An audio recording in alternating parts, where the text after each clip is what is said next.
নারায়ণ আদেশ আদেশ জয়মা মা। আপনাদের ঘরেতে প্রত্যেকের ঘরেতে প্রায় ধরতে গেলে স্কুল গোয়িং স্টুডেন্ট আছে, বাচ্চা বাচ্চা ছেলেপিলেরা আছে। এখন তাদের আপনি কিছুতেই মাথায় পড়া ঢোকাতে পারছেন না, পড়া বোঝাতে পারছেন না। তাদের এতটাই মানে তারা অবুদ্ধি সম্পন্ন। কিন্তু ব্যাপারটা আছে যে দেখুন, আপনি মেরে ধরে কিছু করতে পারবেন না, কখনোই কিছু করতে পারবেন না মেরে ধরে তাদের। আমি একটা ছোট্ট উপাচার আপনাদের শিখিয়ে দিচ্ছি, বলে দিচ্ছি, সেটা করুন, দেখবেন অনেকটা তারা পড়াশোনায় মনোনিবেশ করবে এক নম্বর, এবং তারা পড়াশোনায় ফোকাস করতে পারবে, নিজেকে তুলে ধরতে পারবে, এবং পড়াশুনো তাদের মাথাতে মানে মগজে ঢুকবে। প্রথম কথা আছে যে দেখুন, আমি জানি না এখনকার ইংলিশ মিডিয়াম স্কুল বা বেঙ্গলি মিডিয়াম স্কুলেও পড়তে দেবে কিনা, আমি ঠিক জানি না। তবে পড়াটা করতে দেওয়াটা উচিত, কারণ সে সমস্ত টিচারদের তো সমস্যা আছে। তারা তো অনেক সময় আংটি পাথর সব কিছু, তাবিজ কবজ সব কিছু পড়ে থাকে, হাতে ডোর ফোট সব অনেক কিছু পড়ে আমি নিজে দেখেছি যায়।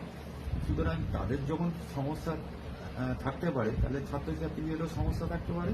সুতরাং সেইখানে কেন যে বাধা দেয় আমার মাথায় ঢোকে না। অনেক বাগা বাগা মাস্টারমশাই দিদিমণিরা আমার এই কথাগুলো শুনছেন, মাথায় রাখবেন, এই কথাগুলো একটু মাথায় রাখবেন। এটা দেখুন, আপনারা প্রত্যেকেই হিন্দু ধর্মের অবলম্বন করে, হিন্দু কেন অন্য ধর্মেরও অবলম্বন করে আপনারা কিন্তু আছেন, একটা ধর্মকে অবলম্বন করে আছেন। কখনো এই কাজটা করবেন না, এতে কিছু এসে যাবে না। আচ্ছা, যাক সেসব ওসব কথা না। আপনারা কি করবেন, আপনাদের যে ছাত্রছাত্রীদের মানে বাচ্চাদের যে ব্যাগটা আছে, মানে যে বইপত্র নিয়ে যায় যে ব্যাগটা, যেটা ক্লাব ব্যাগটা, এখন ম্যাক্সিমাম ক্লাব ব্যাগ না, সেটা হলুদ রঙের করে দিন। একটা হলুদ রঙের পকেটে রুমাল দিন, ঠিক আছে? আর একটা হলুদ রঙের ডোর হাতেতে, এই যে এরকম একটা হলুদ রঙের ডোর একটা হাতেতে বেঁধে দিন।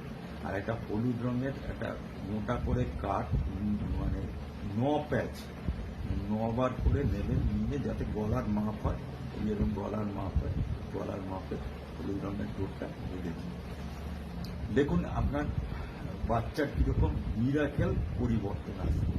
পড়াশোনায় ফোকাস করা বলুন, পড়াশোনায় মগজের ভেতর রাখা এবং সেগুলো পরীক্ষার খাতা প্রডিউস করা, এরকম মিরাকেল পরিবর্তন আসবে। আরও সমস্যা আছে আমি জানি, এরকম সমস্যা যাদের থাকবে তারা আমার কাছে এই বুকিংটা সেরে চলে আসুন। এটা আমি আপনাকে পথ দেখিয়ে দিলাম, প্রথম পথ দেখিয়ে দিলাম, তারপরে তো আমার কাছে আসতেই হবে, সেখানে তখন অনেক কিছুর ব্যাপার থেকেই যায়।